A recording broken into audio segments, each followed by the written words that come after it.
Well, my first poem is a response to the COVID-19 pandemic. And although I'm grateful for Zoom, at times I feel like there's too much screen time. So this one is called Screen Vision. My eyes focus on television images so cold, so flat. They seem to slide across the screen. They blur into each other. I long to connect with people, with the world. I long to see once again in 3D. I've been staring at screens for so many days, they've turned into weeks, and I fear I'm losing my depth perception, my perspective. My mind fills with random memories, obscurities, unresolved resentments, grief, regrets. Much easier to turn back to the screen and forget.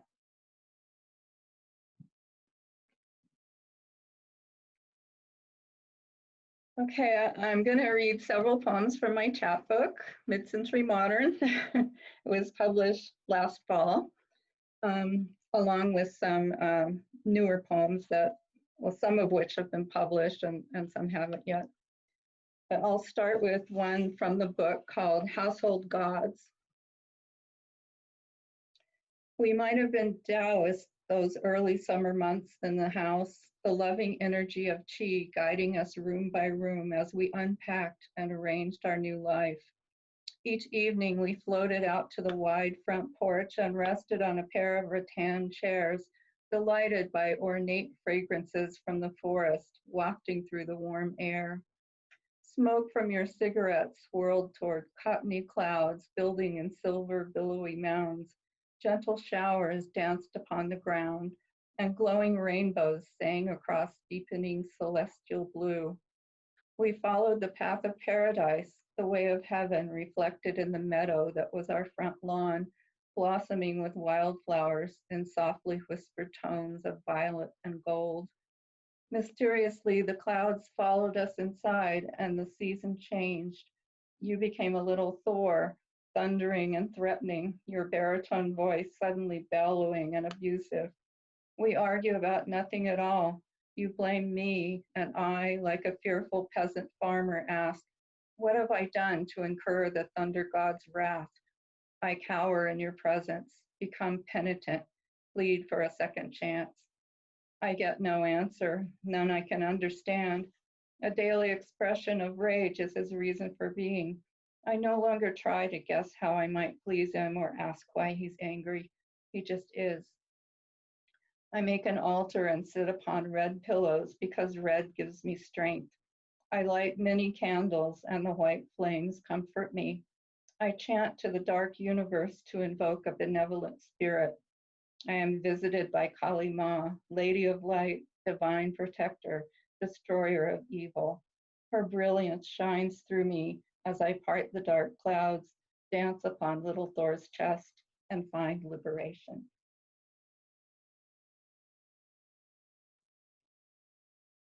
This next one is Mid-Century Modern, also the title of my book. Mid-Century Modern.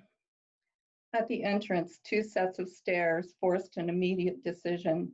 Step up onto hardwood, an invisible corner, an uncertain hallway, or down a narrow carpet of steps swallowed by shadows.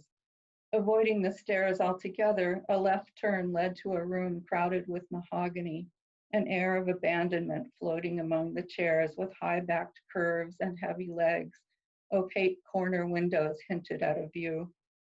A mid-century house with no center, compact rooms in a horizontal row strung along the hillside like a corridor one hurries through on the way to somewhere else.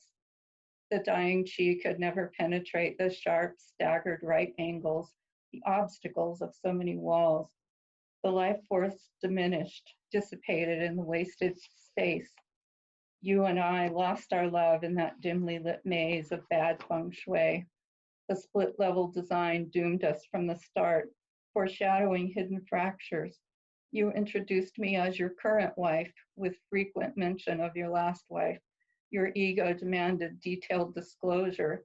The 1980s world tour as guitarist for an artist famous then, a second house on an island with air like a warm caress. But your social nature changed inside our front door. You migrated downstairs, incinerating false promises with bitter cigarettes. Now I find myself archived as your fourth former wife, the last entry in your bio. Hollywood Hills Hideaway. My quaint courtyard apartment in the heart of Hollywood overlooks Capitol Records, your old label, you and countless others. The building still stands as a famous, especially kitschy example of roadside vernacular architecture, so trendy in the 1960s. From my balcony, I marvel at the irony of a turntable towering 13 stories into the hazy, starless sky, where tunes once played are shuffled, then forgotten.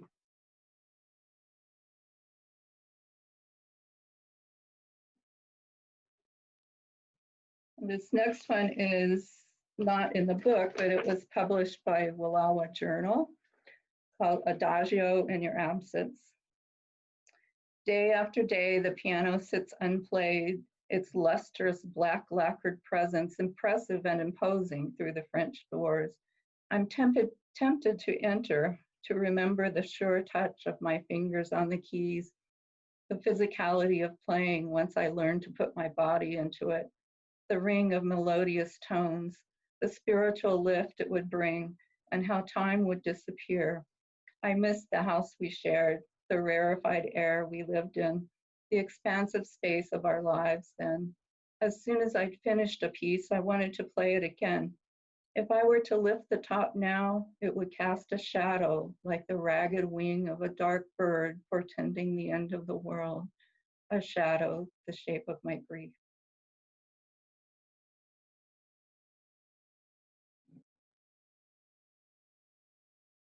This one hasn't been published, but I hope to compile enough new poems to have a second chapbook.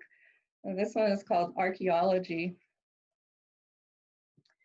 He wrote me love letters then, some on large, schmaltzy drugstore cards proclaiming in sparkly silver script for my wife on our anniversary, with earnest messages inside.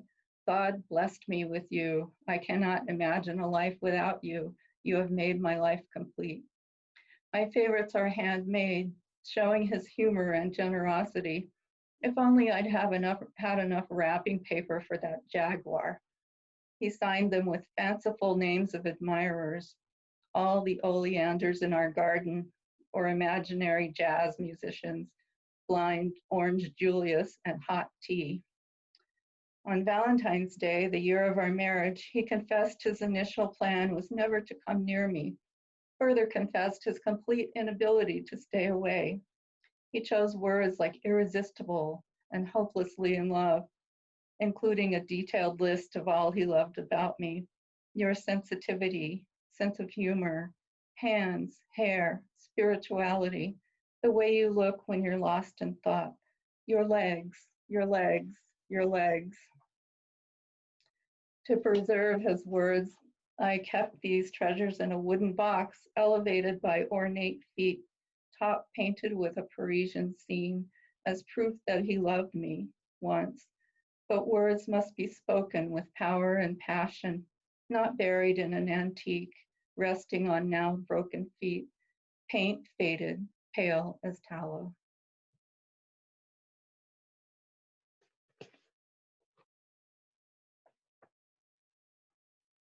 These next three are in the book, and I would say they're all about the nature of desire. Is it real? And is it lasting? This one is called Late Blooms. Dahlias in full flower, drunk on autumn sun, heavy magenta heads, emotive and glorious, many layered petals widen from spiraling saffron centers, curl and narrow to pointed tips, seductive as sensual lips. The topmost blossoms beckon, rich halos of luminous color. I want them. want to be them, snip their long stems, place them in a crystal vase where they soon droop and die, lives severed amid sharp prismatic patterns of light.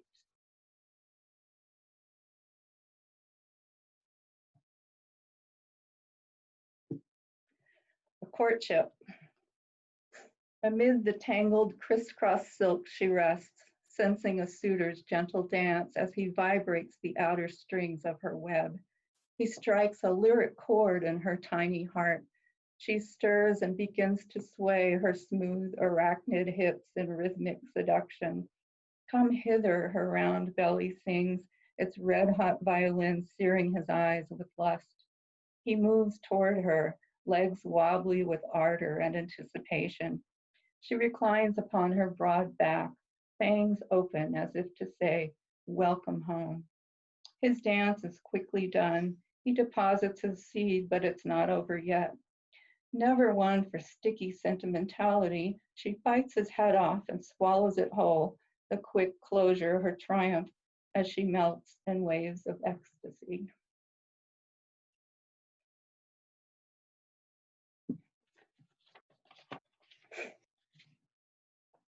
And this one is called Illicit. One woman, one man, so many stories to tell. Imagine one more. At the river's edge, startled birds flutter away amid tangled trees. Your dimples, your smile, your fathomless deep blue eyes make my heart leap up. Saturday market among the crowd, can't resist a cappuccino kiss. Fingers on bare skin, our touching is poetry, its rhythm our own. Morning cigarette takes you too soon from our bed. I breathe lonely air.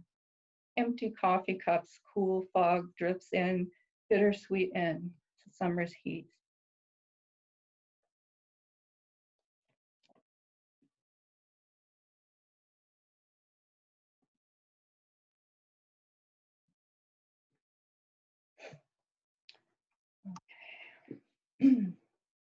And this one is based on the Greek myth of Leda and the swan.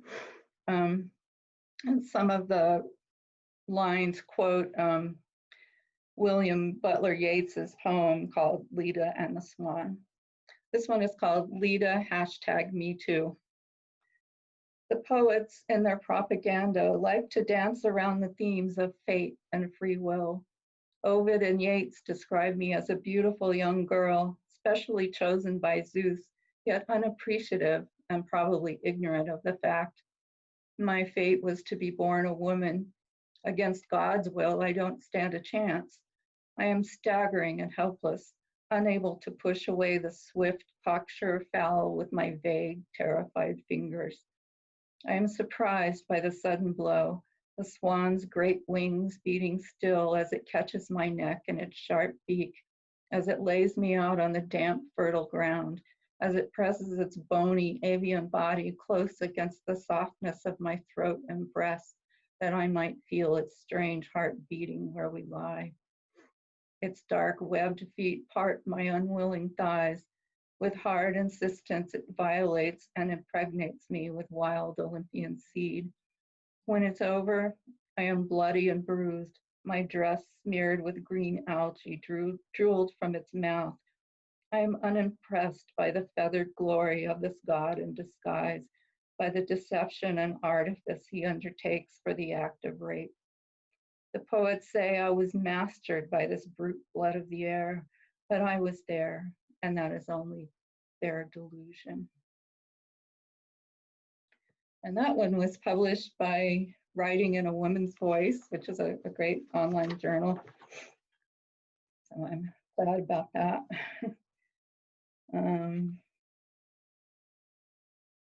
Okay, and I read a lot of poetry online, and that's what inspired this poem. It's called PR. I want a glam shot like the poetesses in LA, their photos and bios posted online with always three recently published pieces, a kind of trinity. We worship the words flowing down the screen, holy, pure, pristine, from some deep well of inner radiance and knowing. The pose, the clothes reflect cool sophistication, jacket slung over one shoulder, a wide-brimmed hat tipped over one eye, just so, forearms and hands in lacy fingerless gloves, nails painted purple or blue, a carefree fashionista attitude. These images seem ineffable, yet the poems speak, appearing on the page, hallowed and miraculous as a virgin birth. No awkward coupling, no bloody mess, no pain.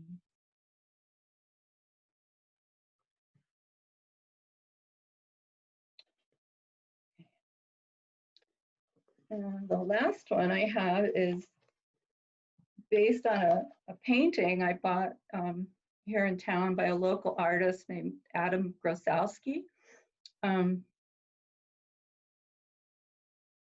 The title is a Welsh word. It's hiraeth, which means a nostalgic longing, a melancholic homesickness for a place one cannot return to or a place that never was.